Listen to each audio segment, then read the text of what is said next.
All right, great. Thanks for having me on today. As Liz mentioned, I want to just talk a bit about how these mycotoxins increase and give you some ideas on how to manage this.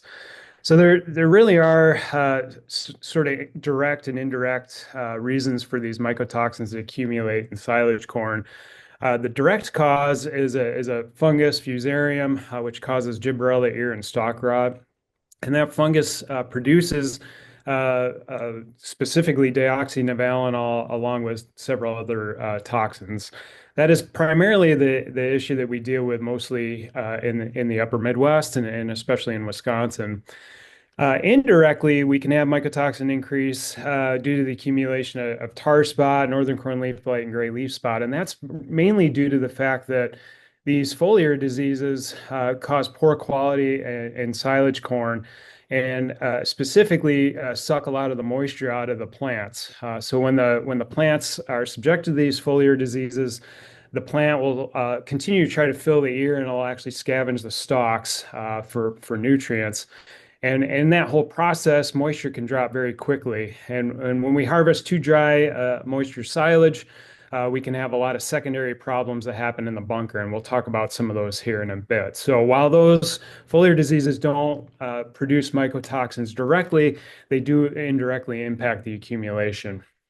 Let's talk a little bit about gibberella ear rot, though.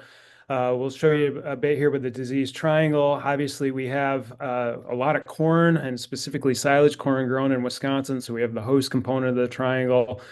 We have a lot of fusarium out in the landscape. Fusarium is a pathogen of both corn and wheat.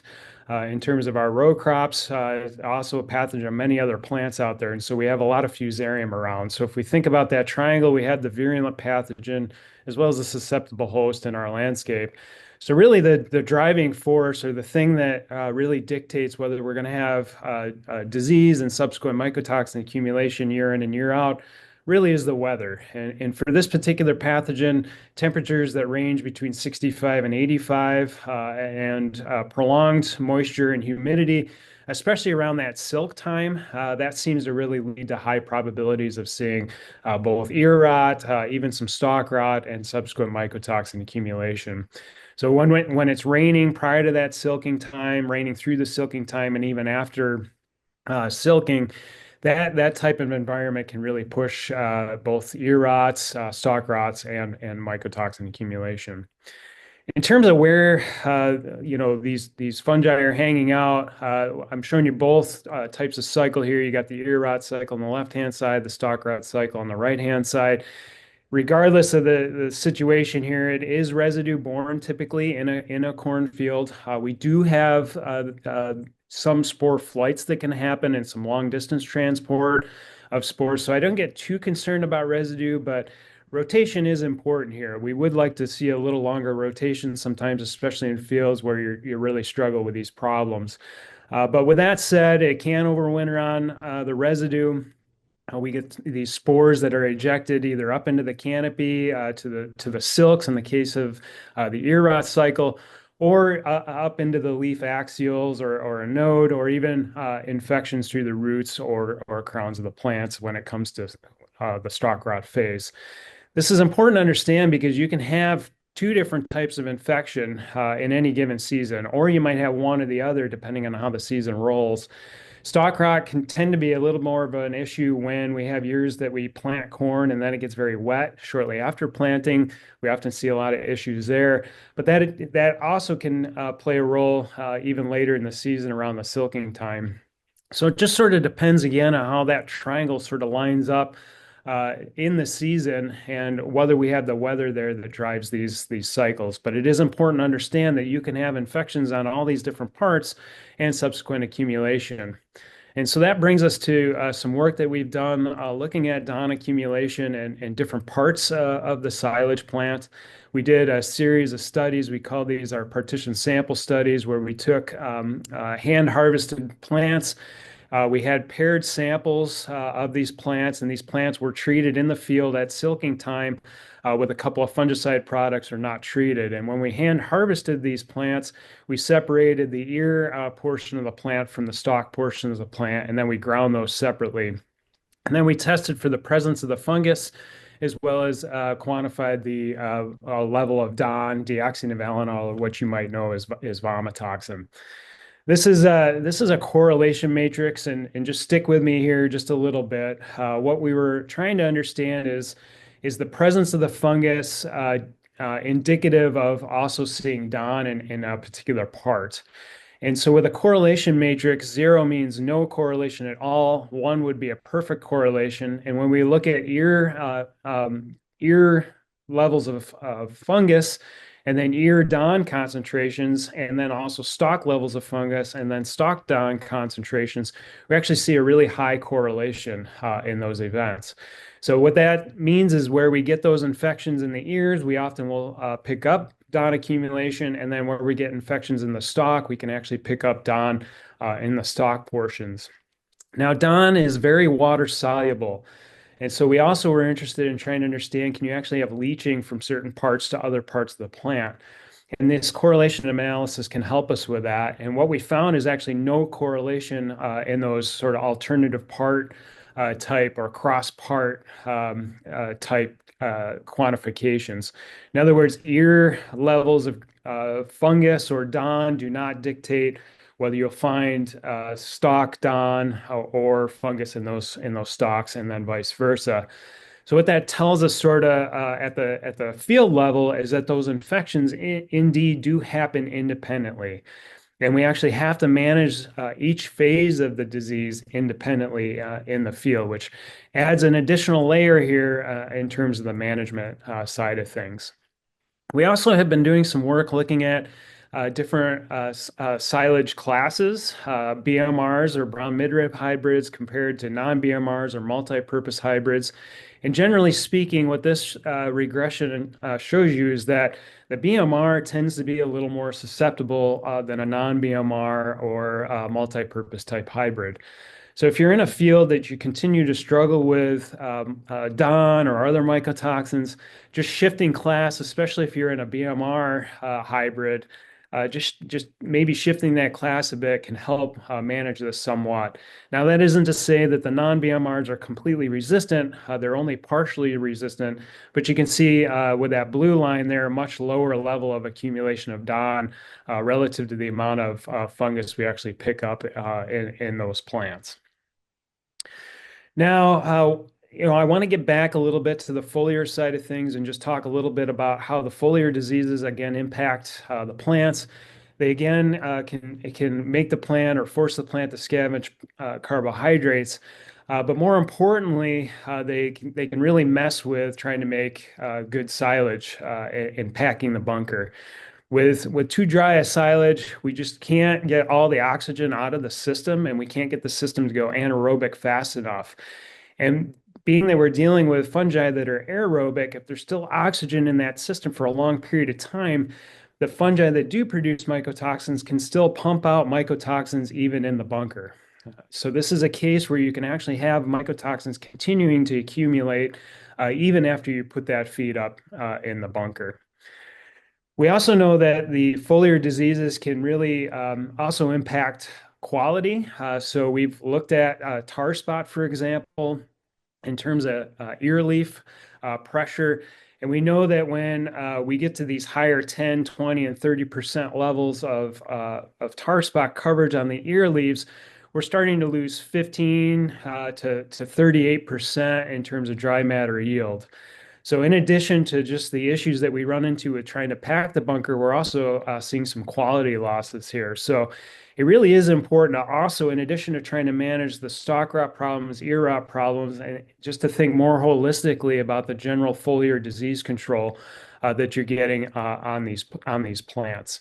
And just to give you some anecdotal evidence to show you what's going on here, this is a great slide from my colleague Marty Chilvers over at Michigan State, just showing the quality differences and moisture differences that you get where you have a less affected area of tar spot versus a more severely affected area of tar spot in a single field here. And you can see in the red circles there where they took this data. And specifically that moisture component, again, very dry silage. Of course, we wouldn't recommend you try to make silage with something that dry, but you can see where the issues really start to arise here if you're not trying to manage some of the foliar disease problems as well. And some of you have probably seen this with northern corn leaf blight. We've continued to struggle with northern on brown midrib hybrids in the state. And so, too dry a silage, definitely an issue. And so if you're coming up on chopping time, you got some foliar disease out there, it might behoove you to push that chopping time up just a bit. Now, in terms of what's going on in the bunker after we kind of put up the silage, we've looked at this. We've used some mini silo experiments, just trying to understand, how does this actually accumulate over time? Looking for at 0 out to about 120 days here, looking at BMR and non-BMR, and again, you can see how much more susceptible the BMR is in terms of DON accumulation. We note that in the first 30 days, we get a pretty substantial increase in DON. So that suggests that there probably is some additional accumulation. In other words, the fungus is continuing to pump out DON in those first 30 days. Then things kind of level out after that first 30 days. So there's a lot of activity going on, and that's again a really critical time to really take some care when you're making good silage. So we get asked a lot about fungicide performance and how does that impact the field side of things as well as what's going on in the bunker. And we've looked at that. This is a great slide from a colleague of mine up in Canada, just showing, in the field, that really the sweet spot in terms of timing of application of fungicide falls right around that silking window. And this makes sense. Again, a lot of forced spore flights happening in that time. We really want to target the fungicide applications at that time, and we can maximize reductions of mycotoxins generally around that silk time, especially with the ear rot fungi. This just shows you non-treated control, very poor control there in terms of mycotoxins. As we approach the silk timing, we get improved control. And then as we get outside that silk window again, we start to lose control again in terms of DON accumulation. So again, that window is usually right around the silk time. We've looked at this in the field. These are some field data from some fresh chopped silage, looking at DON levels. These various fungicide treatments in the red box here are the best treatments. The gold box are the treatments that are not statistically different from the non-treated control. And the things in the middle are sort of a B group. So we can certainly find some things generally close to that R1 timing that give us some reduction. But I will say that it can be inconsistent from one year to the next. And so here's 2024's data, and we had a lot of variation across this trial. And you can see in the yellow box there, all the things not different from the non-treated control, and really only one treatment where we had some reasonable control or control that was different from the non-treated. So I would say in the field, or at least at the field level, it's often inconsistent and hard to try to figure out which treatments are really the best. So, where could these give us some benefit? Again, maybe in the silage side of things. So I'll just bring us back to this mini silo experiment to kind of finish this out. We did have a couple of different corn classes here, a BMR and a non-BMR here. The 3 different fungicide treatments, and then the time course from 0 to 120 days. Again, we're using these polyethylene vacuum pouches to sort of mimic what's going on in the ensiling system, and we're sucking all the oxygen out. So it's really kind of a perfect system, but at least gives us some controlled ability to really understand what's going on. And this is just to show you that maybe the benefits of some of these fungicide applications actually come later on in the ensiling process. So the non-treated there over time in the green line, then we have a couple of fungicide treatments in the orange and blue line. You can see overall you start with lower levels going in, you come out with lower levels on the back end of things. So some of the benefits there might be through that ensiling process. And again, you can kind of see it here as well. Looking at headline amp and proline at the time we were using those two products compared to a non-treated control. Again, a lot of the activity in terms of this increase is happening in the first 30 days. So if we can impact that first 30 days in some way, we can certainly reduce the amount that is continuing to be accumulated in the ensiling process. So in addition to the fungus continuing to pump out mycotoxins, there are some other reasons why we continue to get increasing DON levels, especially in that first 30 days. And some of that is due to the fact that in terms of routine testing, we're usually only testing for the specific deoxynivalenol molecule. So the molecule on the left-hand side, some plants or plant varieties can actually mask that molecule and detoxify it in the plants. And so what that looks like is on the right-hand side, where sometimes these plants can actually add this glucoside molecule onto the side of the DON molecule. And when they do that, that becomes undetectable in a routine DON analysis. So you might have DON3 glucoside in a sample, and because we're only testing for DON, you're actually not picking up all of the DON in that particular sample because of this masked process. But through the metabolization, we believe of the making of the silage, you can actually release that glucoside compound and then start to actually pick up levels of DON again. And so we asked the question, in the first 30 days, are we actually seeing some of this masked DON becoming unmasked, if you will, and adding to the DON concentrations? And sure enough, if we look at those first 30 days, the red boxes are the DON levels. So you can see the DON gradually is increasing from 0 to 30. And then you might expect, if DON3G is being metabolized, you might expect DON3G to actually go down or be inversely related. And that indeed is the case here that you see with these box plots. And we can actually look at it just slightly different and actually try to understand, is there a relationship of actually being able to measure DON3G at harvest and being able to actually predict how much DON you might have 30 days later. And in fact, you can. We can find a pretty solid relationship there.